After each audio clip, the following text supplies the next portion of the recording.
दोस्तों, जरा कल्पना कीजिए, अगर किसी देश की सबसे बड़ी ताकत उसकी जीवनदायिनी नदी, उसके खेतों की सांस, उसके करोड़ों लोगों की प्यास, सब कुछ किसी दूसरे देश के फैसले पर टिका हो, तो हालात कैसे बदल सकते हैं? क्या होगा जब दशकों से चला आ रहा एक समझौता अचानक नए मोड़ पर आकर खड़ा हो जाए? आज हम आपके सामने एक ऐसा मुद्दा लेकर आए हैं जो सिर्फ राजनीति या कूटनीति की खबर नहीं है, बल्कि यह आने वाले समय की भू राजनीतिक सच्चाई का संकेत है। यह कहानी है पानी की, हक की और रणनीति की। साथियों, दक्षिण एशिया में बहने वाली नदियां सिर्फ पानी की धाराएं नहीं हैं, बल्कि ये देशों की अर्थव्यवस्था, खेती और करोड़ों लोगों के भविष्य की जीवन रेखा है। खास तौर पर पाकिस्तान का पंजाब प्रांत, जिसे वहां का अनाज का कटोरा कहा जाता है, अपनी खेती के लिए हर साल लाखों एकड़ फीट पानी पर निर्भर करता है। गेहूं की फसल, चावल की पैदावार और ग्रामीण अर्थव्यवस्था की धड़कन, सब कुछ इस जल प्रवाह से जुड़ा हुआ है। लेकिन अब हालात बदलते नजर आ रहे हैं। भारत ने अंतर्राष्ट्रीय नियमों और अपने अधिकारों के दायरे में रहते हुए नदियों के जल प्रबंधन को लेकर अपनी रणनीति को नए सिरे से परिभाषित करना शुरू कर दिया है। यह कोई भावनात्मक कदम नहीं, बल्कि एक ठोस और दीर्घकालिक नीति का हिस्सा है। अभी इस वीडियो को लाइक करें और चैनल को सब्सक्राइब जरूर करें, ताकि ऐसी ही दमदार और गर्व से भर देने वाली जानकारी आपको सबसे पहले मिलती रहे। नीचे कमेंट करके जरूर बताएं कि आप भारत के किस राज्य या शहर से देख रहे हैं, और कमेंट में पूरे जोश के साथ लिखें, भारत माता की जय जय हिंद।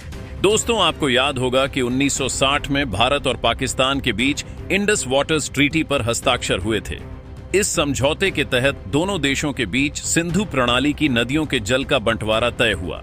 इस संधि में जवाहरलाल नेहरू और अयूब खान की अहम भूमिका रही थी। दशकों तक यह समझौता दोनों देशों के बीच पानी के संतुलन का आधार बना रहा। लेकिन बदलते वैश्विक हालात, बढ़ती जनसंख्या, ऊर्जा की मांग और सुरक्षा चुनौतियों ने इस मुद्दे को फिर से चर्चा के केंद्र में ला दिया है। भारत अब उन परियोजनाओं पर तेजी से काम कर रहा है जो उसे अपने हिस्से के पानी का पूरा उपयोग करने का अधिकार देती हैं। बांध, जल विद्युत परियोजनाएं और आधुनिक जल प्रबंधन, ये सब केवल विकास की योजनाएं नहीं, बल्कि रणनीतिक फैसले भी हैं। विशेषज्ञ मानते हैं कि यदि भारत अपने हिस्से के जल संसाधनों का पूर्ण उपयोग करना शुरू कर देता है, तो पाकिस्तान को अपनी कृषि नीति और जल प्रबंधन प्रणाली में बड़े बदलाव करने पड़ सकते हैं। वहां के किसानों के सामने नई चुनौतियां खड़ी हो सकती हैं। यह कहानी किसी जंग की नहीं है। यहां न गोलियां चल रही हैं, न सीमाओं पर टैंक खड़े हैं। यह रणनीति की जंग है, जहां फैसले फाइलों में होते हैं, लेकिन असर खेतों और बाजारों तक पहुंचता है। अप्रैल 2026 से जुड़ी संभावित नीतिगत समय सीमाएं और परियोजनाओं की प्रगति इस पूरे समीकरण को नया मोड़ दे सकती हैं। यदि जल प्रवाह और भंडारण की क्षमता में बदलाव आता है, तो दक्षिण एशिया की राजनीति में भी नई हलचल देखी जा सकती है। दोस्तों, पानी आने वाले समय का सबसे बड़ा भू राजनीतिक हथियार माना जा रहा है। दुनिया के कई हिस्सों में जल संकट पहले ही संघर्ष की वजह बन चुका है। ऐसे में भारत का हर कदम केवल वर्तमान नहीं, बल्कि आने वाले दशकों की रणनीति तय करता है। तो सवाल यह है, क्या यह कदम केवल विकास की दिशा में है, या यह क्षेत्रीय संतुलन को नई परिभाषा देने वाला मोड़ साबित होगा?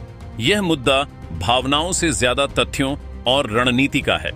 आने वाले समय में नदियों का पानी सिर्फ खेतों को नहीं, बल्कि देशों की दिशा को भी तय करेगा। आप क्या सोचते हैं? क्या दक्षिण एशिया में जल कूटनीति आने वाले वर्षों की सबसे बड़ी कहानी बनने जा रही है? हमारे देश भारत ने पूरे 3,000 करोड़ रुपए की एक ऐसी शानदार, विशाल और इंजीनियरिंग का चमत्कार मानी जाने वाली परियोजना को जमीन पर उतार दिया है, जिसके शुरू होते ही हमारे अपने देश को, हमारे अपने किसानों को तो बेशुमार फायदा होगा, लेकिन सीमा के उस पार पाकिस्तान की बोलती हमेशा हमेशा के लिए बंद हो जाएगी।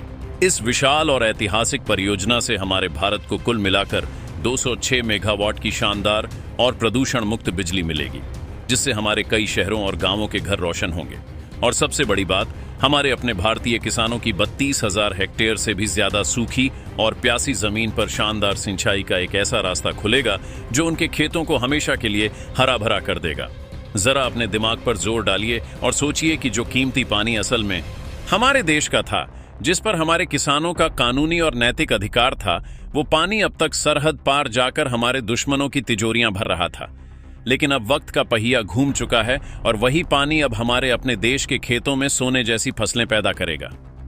क्या आपको इस बात की जानकारी है कि भारत ने सिर्फ एक नदी पर नहीं बल्कि एक ही समय में एक साथ दो नदियों पर अपनी कमान पूरी तरह से कस दी है और पाकिस्तान को चारों खाने चित कर दिया है। एक तरफ रावी नदी है और दूसरी तरफ है चिनाब नदी। चिनाब नदी पर दशकों से जो 6 बहुत बड़े और भारी भरकम गेट धूल फांक रहे थे और बंद पड़े थे, भारत सरकार ने उन्हें खोलने का एक ऐसा ऐतिहासिक और साहसिक फैसला लिया है जिसने अंतर्राष्ट्रीय स्तर पर भी खलबली मचा दी है। उन बंद पड़े गेटों के पीछे से करीब 1,70,000 मीट्रिक टन मिट्टी, कीचड़ और कचरा, जिसे हम तकनीकी भाषा में गाद कहते हैं, उसे बाहर निकालने का एक महाअभियान, एक भयंकर सफाई अभियान युद्ध स्तर पर शुरू हो चुका है। दोस्तों, पाकिस्तान को अपना साल भर का गुजारा करने के लिए, अपनी खेती को जिंदा रखने के लिए हर साल लगभग 80 अरब क्यूबिक मीटर पानी की दरकार होती है। लेकिन भारत के इस एक कड़क और अचूक फैसले ने पाकिस्तान के सामने उसके इतिहास का अब तक का सबसे भयंकर और खौफनाक जल संकट लाकर खड़ा कर दिया है। जब से भारत ने अंतर्राष्ट्रीय मंचों पर सिंधु जल समझौते के नियमों को लेकर अपना सख्त रुख अपनाया है और उसे रोकने की बात कही है, तब से पाकिस्तान के बड़े बड़े नेताओं और जनरलों के माथे पर पसीने की बूंदें साफ देखी जा सकती हैं।